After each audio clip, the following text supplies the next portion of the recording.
Dear students, welcome to Gate Smashers. आज की इस वीडियो में एक्सप्लेन करने जा रहा हूं ब्रांच इंस्ट्रक्शन इन 8085 माइक्रो प्रोसेसर। काफी इंपॉर्टेंट कॉन्सेप्ट है। इसका रीजन क्या है, जनरली होता क्या है कि जब हम कोई प्रोग्राम लिखते हैं, जैसे मैं आपको सिंपल एग्जांपल से समझाता हूं। लेट्स सपोज मैंने सी लैंग्वेज में कोई प्रोग्राम लिखा। प्रोग्राम आपको पता ही है, सेट ऑफ इंस्ट्रक्शंस हम इस तरीके से लिखते हैं। अब कंपाइलर करता है क्या है, इसको कन्वर्ट करता है मशीन लेवल लैंग्वेज में। और यहां पे सबसे इंपॉर्टेंट चीज क्या होती है कि जब हम इस इंस्ट्रक्शंस को, ये सारे के सारे इंस्ट्रक्शंस को मेमोरी के अंदर लोड करते हैं, ताकि बाद में माइक्रो प्रोसेसर जो है वो एक एक करके इन इंस्ट्रक्शंस को एग्जीक्यूट कर सके।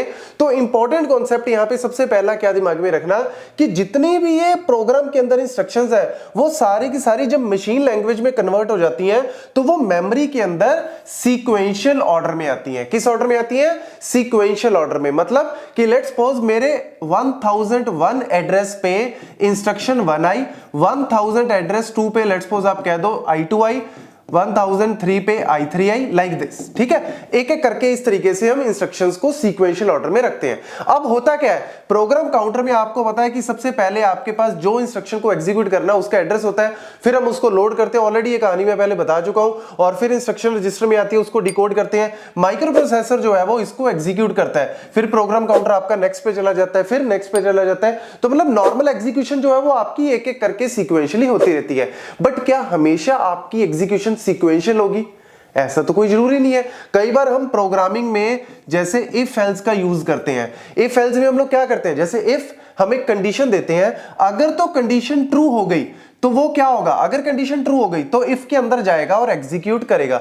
लेकिन अगर कंडीशन हो गई फॉल्स तो फिर वो इन कोई लाइंस को एग्जीक्यूट नहीं करेगा, सीधा एल्स पार्ट में जाएगा। तो इसको अगर आप ध्यान से देखो, अगर मैं इसको इंस्ट्रक्शंस में कन्वर्ट करूं तो ऐसा तो नहीं जरूरी कि आपने इफ और उसके बाद इस पे गए फिर इसके बाद इसके, नहीं, ऐसा कोई जरूरी नहीं है।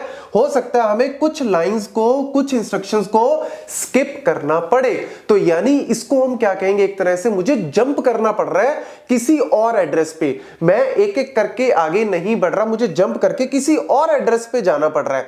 This is a simple example of branch. इसको बोलते हैं ब्रांच करना। ठीक है, जंप करना। या फॉर एग्जांपल जैसे मैंने मेन प्रोग्राम लिखा, मेन प्रोग्राम में मैंने बहुत सारी चीजें, जैसे कोई भी लाइंस लिखी इस तरीके से, उसके बाद मेरा आ गया लेट्स सपोज फंक्शन 1। ठीक है, उसके बाद फिर कुछ लाइंस है। तो देखो मेन, उसके बाद ये गया पहली इंस्ट्रक्शन, दूसरी, इस तरीके से करता जा रहा है। बीच में क्या आ गया, फंक्शन 1। अब फंक्शन 1 का मतलब क्या है, यहां से वो कहां चला जाएगा, कंट्रोलर, जहां पे फंक्शन 1 की डेफिनेशन होगी।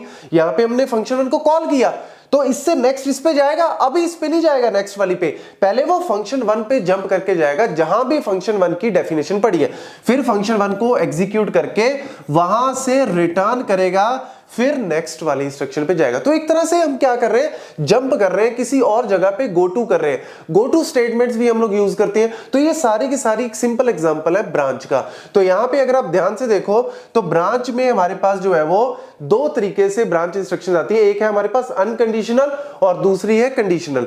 अनकंडीशनल मतलब कोई कंडीशन नहीं है। अनकंडीशनल का मतलब पता है क्या है, जहां पे ऐसा कोई फंडा नहीं है कि अगर कंडीशन ट्रू हुई तो मैं जंप करूंगा, अदरवाइज मैं जंप नहीं करूंगा। ये तो हो गया कंडीशन बेस्ड हो गया ना, जैसे इफ एल्स वाला कि इफ कंडीशन इज ट्रू तो मैं नीचे जाऊंगा, अदरवाइज मैं जंप करके एल्स पार्ट पे चला जाऊंगा। वो तो हो गया कंडीशनल वाला। लेकिन अनकंडीशनल मतलब जिसमें कोई कंडीशन ट्रू फॉल्स वाला फंडा नहीं है, आप जंप करोगे ही करोगे। जो भी एड्रेस आपको दिया होगा कि आपने इस पर्टिकुलर एड्रेस पे जंप करना है तो आप जंप करोगे ही करोगे। तो ये है आपकी अनकंडीशन, ये है कंडीशन। और यहां पे अनकंडीशनल में ये वाली आती है और कंडीशनल में ये सारी आती है। बट डोंट वरी, आपको मैं एक एक करके इन सारों को एक्सप्लेन करूंगा नेक्स्ट वीडियो में। Thank you.